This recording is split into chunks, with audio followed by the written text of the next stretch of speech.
Congress party అధికారంలోకి రావడానికి ముఖ్య కారణం 6 గ్యారెంటీస్. వాళ్ళు ఇచ్చినటువంటి 6 గ్యారెంటీస్లో భాగంగా ఎక్కువ మట్టుకి మహిళల్ని ఆకర్షించే విధంగా మహాలక్ష్మి పథకం కావచ్చు. అంటే మహాలక్ష్మి పథకంలో భాగంగా ఫ్రీ బస్ సర్వీస్ అనేది ముఖ్యంగా ఉండింది. ఎందుకంటే ఫస్ట్ 2 గ్యారెంటీలు ఏదైనా ఇంప్లిమెంట్ చేసింది కాంగ్రెస్ పార్టీ అధికారంలోకి రాగానే అంటే అవి 2 గ్యారెంటీలు. ఫస్ట్వి అవి ఏంటి అని అంటే బస్కి సంబంధించి ఫ్రీ బస్కి సంబంధించిన గ్యారెంటీ ఒకటి, ఆ తర్వాత 10 లక్షలకు సంబంధించి ఆరోగ్యశ్రీకి సంబంధించిన బీమా కల్పించింది.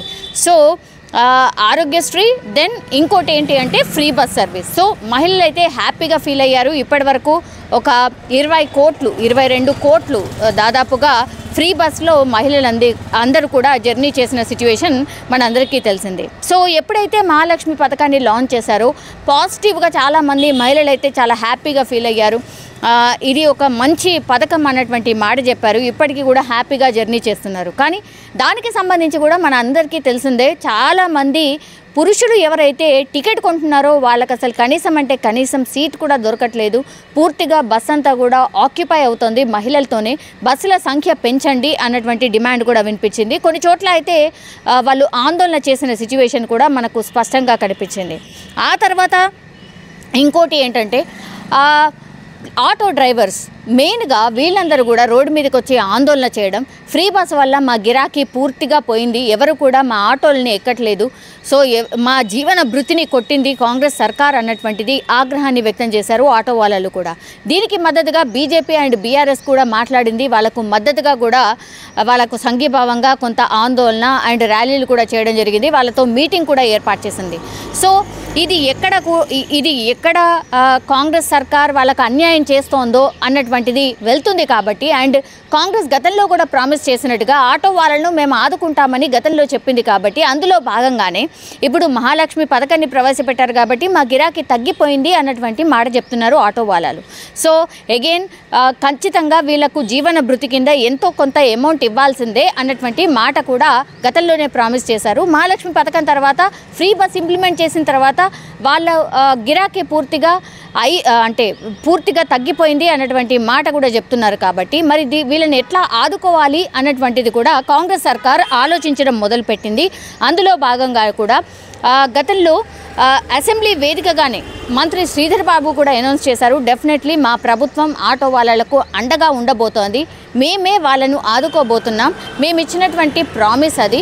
సో మీరెవ్వరు కూడా వేరే పార్టీ వాళ్ళు మీకు మాట్లాడడానికి ఆ హక్కు కూడా లేదు. అంటే గతంలో మీరు పాలించారు, మీరు ఏం చేశారు, మీరు ఏం చేయలేదు, సో మీరు ఏం చేయట్లేదు కాబట్టే మమ్మల్ని ఎన్నుకున్నారు, మేము డెఫినెట్లీ ఆదుకోబోతున్నాం అన్నటువంటిది శ్రీధర్ బాబు డైరెక్ట్గానే అసెంబ్లీ వేదికగా అనౌన్స్ చేసిన పరిస్థితి.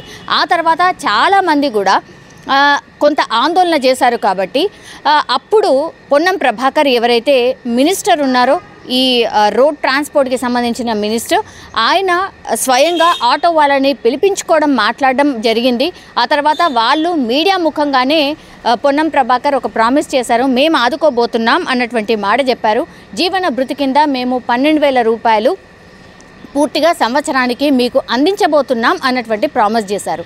అది చేసి కూడా నెల దాటుతోంది, ఇంకా కూడా ఎవరికి అందలేదు అన్నటువంటిది అగైన్ ఇప్పుడు ఆటో వాళ్ళు ఆందోళన వ్యక్తం చేస్తున్నారు.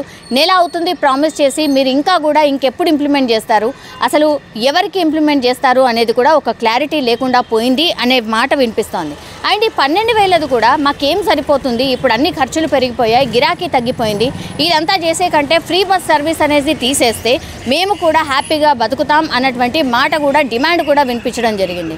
సో ఇది 12,000 ఏదైతే మీరు ఇస్తా అంటున్నారో 12,000 రూపాయలు సంవత్సరానికి కాదు, మాకు నెల 12,000 రూపాయలు మీరు ఇవ్వాల్సిందే అన్నటువంటి డిమాండ్ కూడా ఆటో వాళ్ళు పెట్టినటువంటి పరిస్థితి. 12,000 రూపాయలు నెలకి అనేది అయితే ఇంపాసిబుల్ టాస్క్.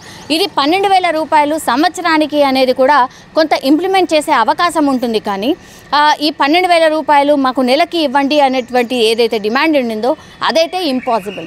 సో ఈ 12,000 రూపాయలు ఏదైతే ప్రామిస్ చేసిందో మరి సర్కార్ నెల కింద మినిస్టర్ గారు మాట్లాడారు, ఆ తర్వాత అసెంబ్లీలోనే అనౌన్స్ చేశారు, ఇంకెప్పుడు ఇంప్లిమెంట్ చేస్తారు అన్నటువంటి డిమాండ్ వినిపిస్తోంది ఆటో వాళ్ళ నుంచి. సో ఆటో వాళ్ళు ఒక క్లారిటీ అయితే కావాలి అని కోరుతున్నారు. నెల దాటుతోంది, మీ ప్రామిస్ ఎప్పుడు నెరవేరుస్తారు? మీరు మాటలే చెప్తున్నారు కానీ మీరు ఎప్పుడు దీన్ని సాధ్యం చేయబోతున్నారు? ఎప్పుడు ఈ 12,000 రూపాయలు మా అకౌంట్లో పడబోతున్నాయి? దీని విధి విధానాలు ఏంటి?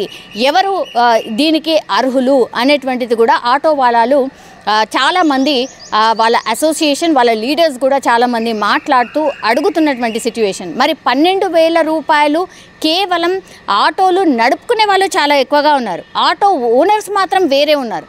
సో ఓనర్స్ ఎవరైతే ఉంటారో ఆటోలు చాలా మటుకు ఒక 20-30 ఆటోలు వాళ్ళు కొనుక్కొని జీవన వృత్తి కింద ఇంత కిరాయికి అన్నటువంటిది ఇస్తూ వేరే వాళ్ళు ఆటో నడపడానికి చాయిస్ ఇస్తూ ఉంటారు. మరి మీరు ఈ 12,000 ఎవరికి ఇవ్వబోతున్నారు? ఓనర్కి ఇస్తారా, లేకపోతే ఆటో నడుపుతూ కష్టపడుతున్న వాళ్ళకి ఇవ్వబోతున్నారా? ఈ క్లారిటీ కూడా చాలామంది ఆటో వాళ్ళు క్వశ్చన్ చేస్తున్నారు. ఆటో ఓనర్లకే ఇచ్చేస్తే మరి మేమేం చేయాలి?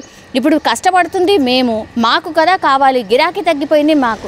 ఈ కిరాయి ఏవైతే కడుతున్నామో అది అలాగే కడుతున్నాం, వాళ్ళేం తగ్గించలేదు, గిరాకీ రాకపోతే మేమేం చేయను అని ఆటోకు సంబంధించిన ఓనర్స్ మాట్లాడుతున్నారు. మరి ఓనర్లకి ఈ 12,000 ఇస్తే మరి మాకు ఏం లాభం అయినట్టు? అందుకే వీటన్నిటికీ సొల్యూషన్గా మీ ఫ్రీ బస్ సర్వీస్ ఏదైతే ఉంది అదైతే తీసేయండి, అప్పుడు మాకు ఎట్లాంటి ఇబ్బంది లేదు. కానీ రేవంత్ సర్కార్ మాత్రం ఏదో ఒక డిసిషన్ తీసుకోవాల్సిందే, మాటలకే పరిమితం కాకుండా దీనికి సొల్యూషన్ చూపించాల్సిందే, ఎవరు అర్హులు ఏంటి చెప్పాల్సిందే అన్నటువంటి డిమాండ్ అయితే అగైన్ ఆటో వాళ్ళు లేవనెత్తున్నారు. మరి మళ్ళీ ఆందోళన బాట పట్టే అవకాశం ఉంది అనేది కూడా ఒక వార్త అయితే, ఒక సమాచారం అయితే అందుతోంది. ఎందుకంటే నెల అయిపోయింది, ఇంకా ఎట్లాంటి రెస్పాన్స్ రాలేదు ప్రభుత్వం నుంచి. సో 6 గ్యారంటీలు పూర్తిగా మీరు ఇంప్లిమెంట్ చేస్తున్నారు, బాగానే ఉంది, వాడుకునే వాళ్ళు బాగానే వాడుకుంటున్నారు, కానీ మా పరిస్థితి ఏంది అన్నటువంటిది మాత్రం ఆటో వాళ్ళు అడుగుతున్న సిచ్యువేషన్ అయితే కనిపిస్తోంది. మరి దీనికి సంబంధించి ఈ వార్త అగైన్ మళ్ళీ ఆటో వాళ్ళు లేవనెత్తున్నారు కాబట్టి మరి దీనికి ఏమైనా సొల్యూషన్గా ఏమైనా చూపించబోతోందా, మార్గదర్శకాలు ఆర్ ఒక డెడ్ లైన్ ఏమైనా పెట్టుందా ఆటో వాళ్ళకు సంబంధించిన ఇష్యూ మీద అనేది వేచి చూడాల్సిందే.